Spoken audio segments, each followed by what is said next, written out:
All right, ladies, class, good afternoon. I'm Greenfield, and I'm going to talk to you guys today about military freefall. What is military freefall? Okay, military freefall is the military's version of skydiving. All right, lots of fun. Pretty dangerous, but lots and lots of fun. Okay, who does it? All right, well, who does it? Green Berets. All right, myself, I'm a Green Beret. You got Navy SEALs, you got Air Force Special Operations, and you have Marine Special Forces. We all practice military freefall. Okay. All right. There's two types of military freefall. You got halo, high altitude, low opening, and then you have hey-ho, high altitude, high opening. And today I'm going to focus on high altitude, high opening. All right. So how do we do it? All right. First things first. We wear it. Thanks to my lovely assistant BJ here. This is the equipment that we wear. Okay. The first thing we have here is our MC4 parachute. Okay. You got the main parachute down here, and you got the reserve parachute up here. All right. The main parachute consists of about 370 square feet of silk. All right, and if you look here, this is what it looks like when it opens up, okay? You see these little holes right here, all right, which are kind of like a wing, okay? They puff up like a big, giant air wing, and they squeeze air out the back, okay? All right, we got your helmet here, all right, because you're going to hit your head real hard, all right, when you hit the ground. And then you have your goggles, all right? The goggles are for your eye protection. You know, you are going at probably about, if you're just free falling, you free fall from anywhere between a minute to almost 2 minutes. You can reach speeds about 270 miles an hour, terminal velocity, right? And your eyelids will rip off if you have them open like this, okay? So you got these goggles to protect you, right? Okay. Also, what we have BJ equipped with is an O2 mask, right? And anything over 10,000 feet, guys, we got to be hooked up to oxygen or become hypoxic. And if anybody's ever sniffed glue before, you know what I'm talking about. All right? Or if you've ever been up in the mountains and you got a headache and your lips start to go numb, that's what we call hypoxic, and it causes dementia. You got to be careful of that, right? So the O2 is good. We have our trusty altimeter, right? So always trust your equipment. This thing right here never fails, all right? Works under pressure. All right? I shouldn't say never fails. Sometimes it does, all right? But anyways, this right here goes from 12,000 feet to 0, all right? And you know, depending on how high you go, depending on how many times this thing goes around, all right? 30,000 feet, it's going to go around twice. Okay, now, what I'll go is I'll throw in this. Boom.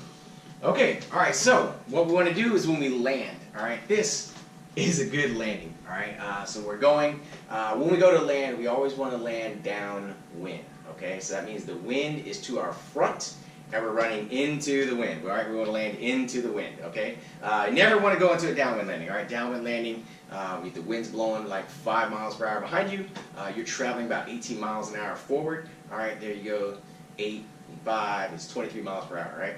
So you don't want to hit the ground 23 miles per hour, you will become unconscious. Done that plenty of times. All right, so how do we do it? Basically, when we do it, we put everything together, all right, and we practice our hey-ho jumps, our high altitude, high opening jumps, all right. This is what we do, all right. In the picture here, what you guys can see, as you see a group of about 8 dudes, and they're different in elevation, all right. So this is our low guy, this is our high guy, all right. Our high guy is trying to direct all these guys to get into one group, all right. So what we want to do, we all get out on target, 4 seconds, jump out of the airplane, 4 seconds, turn, pull, all right. Next thing you're going to do is you're going to check in, hey, 1 man, 20,000 feet, 2 man, 3 man, 4 man, everybody's up, okay? Want to make sure everybody got out of the plane okay and there's no issues, all right? If somebody calls out something different, like, hey, 5 man and I'm at 17,000 feet, that means we know we have somebody that is lower than us and we need to get down to him, and he is now going to lead our stack in, our group in, okay? All right, so picture perfect world. Everybody's out just like this, and we're trying to get stacked up onto our target, right? We get our azimuth, all right, hey, there's our target that way. We're going to go that direction for, 20 miles, all right? 20 miles, and what we want to do is you got your lead man, and the guy behind him is 25 feet behind and 25 feet above, okay? As you can see in the picture, it's kind of like what we're doing, okay? All right, boom. That will get us to our target, okay? We want to fly as small of a group as we can. That way we all land somewhat together, because there's nothing worse than landing on a target and everybody's all over the place, right? More chance of a compromise, and that's what we want to gain, right? Okay, this is landing with the wind, okay? Remember what I said about landing, with the wind to your back? All right, that's me, all right, landing with the wind at my back, with a 60-pound rucksack, and ate my face, okay? I did my best impersonation of Superman. It didn't work out too well for me, okay? Okay, this here, in a nutshell, I'm going to show you guys a video real quick of what it looks like at night time we throw it all together, okay? I cut out the music. It's pretty awesome music. Cut out the music so I can talk to you guys through this. All right, what you're going to see when I press play here is... All right, you're going to see a bunch of blinking lights, all right? First thing you want to do, it's pitch black, okay? This video was taken at 02 in the morning above Arizona. All right, first thing you're going to see is a bunch of red lights and a green lights flashing. All right, the red lights are all our front, okay? We put red blink lights to our front because if you see a red light, you know that person is coming towards you, okay? All right, then we have our green lights on the back, okay? Green light means it's good. Okay, if you see a green light, that means that's to the back of the person, and so that's what you want to see, right? So when you're behind at 25 and 25, it's green lights, right? Boom. We also have our strobe lights on, and our strobe lights are going to light up our canopy so we can find we can see each other, right? So here you go, us jumping out in the middle of the night at about 17,000 feet. At 17,000 feet, we can go about 20 miles. All right, depends on how the winds are. All right. And ladies and gentlemen, with all that, are there any questions that you guys have? Questions?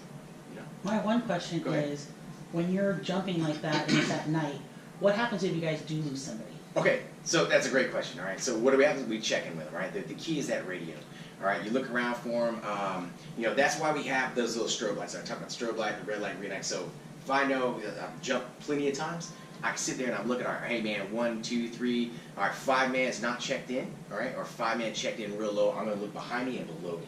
Once I identify them, we'll start calling, hey, everybody look behind you, look below you, find the 5 man. Hey, we found him, he's down here. Okay, hey, 5 man, travel at this angle, all right, travel at this degrees, and we're gonna fall on you. And so what we'll do is the group that's above him will collapse on each other, and we'll start doing an S-turn until we get down to his altitude, and then we fall in straight in.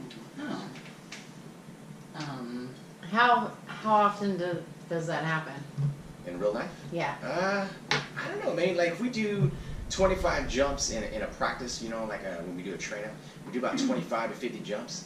It'll probably happen once or twice. You know, it usually happens at the beginning, just because the guys are like, hey, you know, you did nothing but daytime jumps, and then next week you do nothing but nighttime jumps. It's rare. It's rare, yeah. It's a rare occurrence, but it does happen, you know. Okay, you can always happen. Sorry. What happens to the whole parachute when you guys are done? What do you guys do with it? All right, wrap it up. Basically, we pack the parachute up. What we can do is we can bury him, or if we're linking up with different forces, right, some friendly forces, we'll just hand it off to those guys. Hey, congratulations, you got a new parachute. Okay. Last question. Okay, you said halo and heyo. Hey ho, yeah. The last two, you said high altitude, low. High altitude, low opening, which is like your skydiving. What is the? Oh, okay. The low opening versus the high opening. Yeah, high opening is like you're 30,000 feet and you jump, and then you open at 29,000 feet or 28,000 feet. Okay. That's what's All right, cool. Well, ladies, thank you so much. All right, hope I didn't take too much of your time. That's it.